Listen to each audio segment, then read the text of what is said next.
Nesta semana, realizou-se na Escola Família Agrícola de Santa Cruz do Sul o terceiro Seminário Regional de Agroecologia. O evento contou com a presença de pesquisadores, agricultores, alunos e seus familiares para falar sobre agroecologia, sementes crioulas e agricultura familiar. E foram diversas atividades realizadas e nós fomos conferir. Esse é o terceiro Seminário Regional de Agroecologia que acontece na Escola Família Agrícola de Santa Cruz do Sul. 2 dias com atividades como debates, painéis, oficinas e relatos de experiências de pessoas que passaram a produzir agroecologicamente nas propriedades.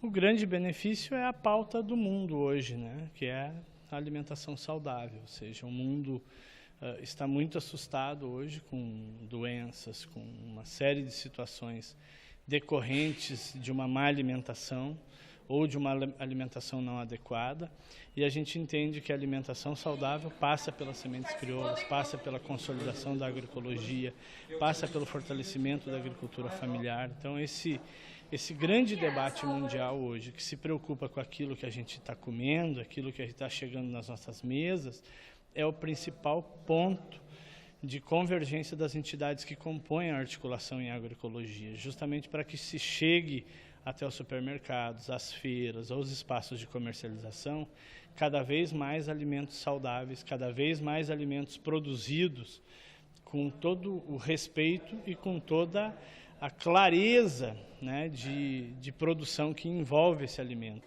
Nesta edição, o tema condutor dos debates e das atividades do seminário foi Sementes Crioulas, Sementes da Vida. Alexandre Henrique Pires veio de Recife contribuir com o seminário. Ele faz parte da ASA, que é uma rede que busca reeducar a população do semiárido brasileiro, região que enfrenta grandes períodos de seca, com ações que trabalham com estocagem de água, alimentos e sementes. As sementes crioulas são as sementes que são sementes adaptadas à realidade das famílias agricultoras. São as sementes que as famílias agricultoras detêm o conhecimento e as técnicas de armazenagem, de plantio e de cultivo dessas sementes. São alunos, agricultores e pesquisadores trocando informações e experiências sobre sementes crioulas e produção de alimentos agroecológicos que vem crescendo cada vez mais aqui no Rio Grande do Sul. E quando se fala sobre agroecologia, são mais de 38 mil famílias atendidas nesse setor. O dado foi divulgado pelo Plano Estadual de Agroecologia e Produção Orgânica do Rio Grande do Sul. A família do seu Clécio Weber faz parte desses números. Ele vem trabalhando há 30 anos com produção de alimentos agroecológicos e diz que um dos principais benefícios nesse tipo de cultivo é a não agressão ao meio ambiente. Em primeiro lugar, pela saúde da família nossa, né, que produzimos, e pela saúde do consumidor, né, e pelo meio ambiente também, né, porque afinal, né, a agroecologia não produz sem veneno, sem adubos químicos, né, então o meio ambiente agradece. A Grace está no 3º ano de ensino na EFASC. Ela conta que, aos poucos, está começando a trabalhar com agroecologia na propriedade. Eu e minha mãe, pois meu pai trabalha fora, então a gente toca a propriedade. A gente cuida das coisas, a gente cuida dos animais, das produções e criações. A partir que eu entrei na escola, eu comecei a conhecer a agroecologia. Eu não conhecia a agroecologia. Então a gente começou uma transição na propriedade. Uma transição difícil, mas que começa pouco a pouco. E a cada dia muda o manejo e o jeito de produzir.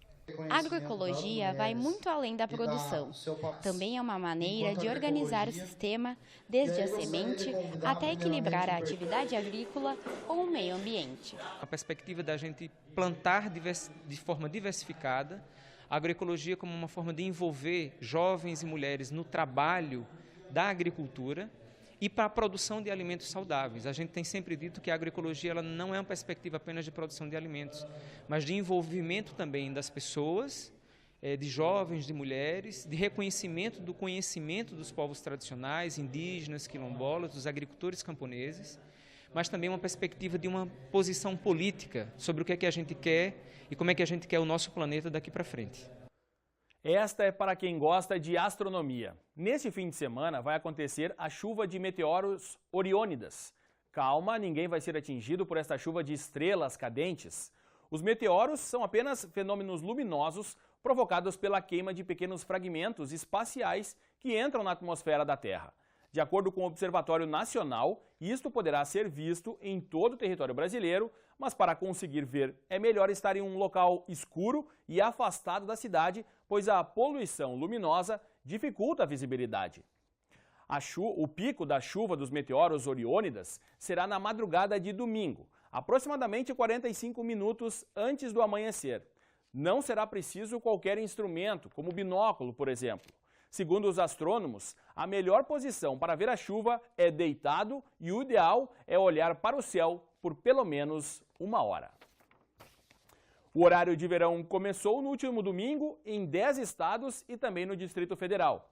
Essa mudança no relógio serve para economizar energia no país em função do maior aproveitamento do período de luz solar. Mas esse adiantamento em 1 hora não agrada a todo mundo. Odiado por uns e amado por outros, o horário de verão começou mais uma vez. Período do ano quando é possível aproveitar um pouquinho mais do sol, principalmente para quem trabalha o dia inteiro, como é o caso da Gabriela. Eu curto bastante, porque tu chega em casa, a gente trabalha no comércio o dia inteiro, é difícil que a gente trabalha, a gente fica comprometido o dia inteiro em função de trabalhar ou de estudar. O pessoal que chega em casa mais tardezinha tem um tempo para tomar chimarrão com a família, para brincar com o bichinho, para brincar com alguma criança pequena. Querendo ou não, já auxilia nisso, né, também. Pode fazer alguma coisa, dar uma passeada, caminhada. De verão acho que auxilia nesse ponto. Emanuele também diz gostar do horário de verão. Para ela, o novo horário ajuda a aumentar as vendas na loja em que trabalha. A gente sai da loja e ainda é dia, dá tempo a gente aproveitar, fazer caminhadas, ir na academia, que ainda é claro. E o verão é uma estação mais alegre, mais animada.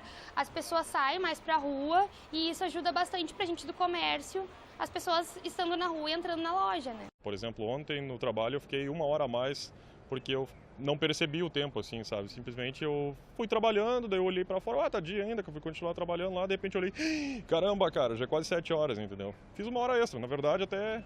Se eu fosse dizer se eu gosto ou não do horário de verão, eu até gosto do horário de verão. Mas há quem não goste. Jardel é personal trainer nesta academia e diz que a rotina se torna mais pesada e com isso se sente mais cansado. Tenho uma carga horária, minha jornada de trabalho é bastante extensa. Ela vai de 12 a 16 horas, uma média de 14 horas e meia, 15 horas por dia. Ou seja, eu tenho que abrir às 6 horas da manhã a academia e fecho às 22, sendo que a maior parte desse período eu permaneço aqui. Aí tu imagina, eu tenho que conseguir dormir 1 hora antes para acordar 1 hora antes. Quem sofre mesmo com essa mudança de horários é o nosso organismo. Este médico diz que há prejuízos à saúde e que o organismo leva cerca de 1 semana até se acostumar. Todos nós funcionamos de acordo com uma questão biológica, que é chamado relógio biológico, ou ritmo, ou ciclo circadiano. Ou seja, tudo de acordo com a produção de hormônios, de determinadas substâncias do nosso organismo, varia de acordo com a luminosidade. Então, nós temos essa questão biológica que toda vez que a gente interfere no tempo de sono ou no horário de dormir, por exemplo, as pessoas que trabalham fazem trabalho noturno, que tem troca de horário, todos nós acabamos tendo algum prejuízo na parte biológica em relação a isso. O médico também dá algumas dicas e recomendações para que a adaptação à mudança no relógio seja mais fácil. Então a dica principal é tentar se adaptar da melhor maneira possível, observando os horários de dormir e aquelas coisas relacionadas à higiene do sono, ou seja, procurar na hora de deitar não fazer exercício muito próximo da hora de dormir, procurar fazer uma alimentação leve à noite, nada de fazer uma ingesta muito grande, evitar bebida alcoólica à noite que pode interferir na qualidade do sono também, procurar não ir para a cama e fazer atividades na cama como assistir televisão ou ler, procurar realmente escurecer o quarto e deitar. A aplicação do horário de verão chegou a ser questionada neste ano. Isso porque uma pesquisa feita pelo Ministério de Minas e Energia concluiu que a mudança nos relógios não tem relação alguma com a redução do consumo de luz. O governo chegou a debater se o horário seria suspenso, mas pela falta de tempo, a questão foi adiada e deve ser discutida novamente no ano que vem. O horário de verão termina no dia 17 de fevereiro de 2018. Até lá, os dias serão mais longos e, quem sabe, até mais proveitosos para quem se adaptar a essa mudança. Esta edição do Nisso Notícias encerra aqui. Obrigado pela companhia. Até a próxima. Tchau.